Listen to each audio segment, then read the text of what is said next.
if everything you believed about success, happiness, and fulfillment was based on a lie? What if the real truth, one that philosophers have quietly echoed for centuries, is something we've been trained to ignore? Today, we're going to dive into an idea so powerful, it could completely rewire the way you see your life.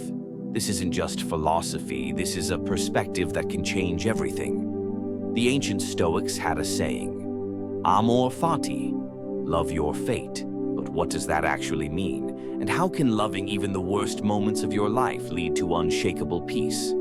Stick around, because once you understand this, nothing can control you again. Most of us live like we're in a race chasing the next big thing, a better job, more money, the perfect partner. But every time we reach one goal, the finish line moves. It's never enough. This is what philosopher Alan Watts called the backward law. The more you chase something, the more you reinforce the fact that you lack it. You want happiness? You chase it. But the act of chasing only reminds you that you're not happy now. It's a trap, and it's one most people never escape. But here's where it gets interesting. The Stoics, Buddhist monks, even Nietzsche, they all hint at the same radical idea. What if you stopped resisting life and started embracing it, all of it? The pain, the loss, the failures, not as mistakes, but as necessary, beautiful parts of the process. Nietzsche wrote, "He who has a why to live can bear almost any how.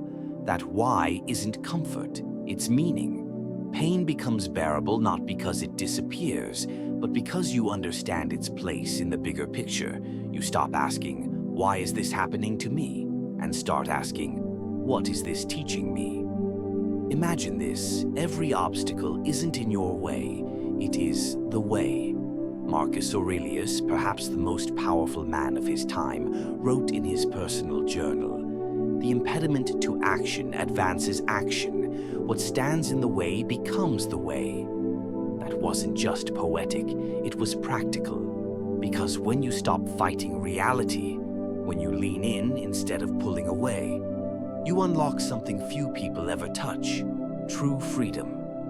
Think about your own life. What if the heartbreak, the rejection, the sleepless nights weren't detours but doorways? What if the worst thing that ever happened to you was exactly what needed to happen? Not to punish you, but to wake you up.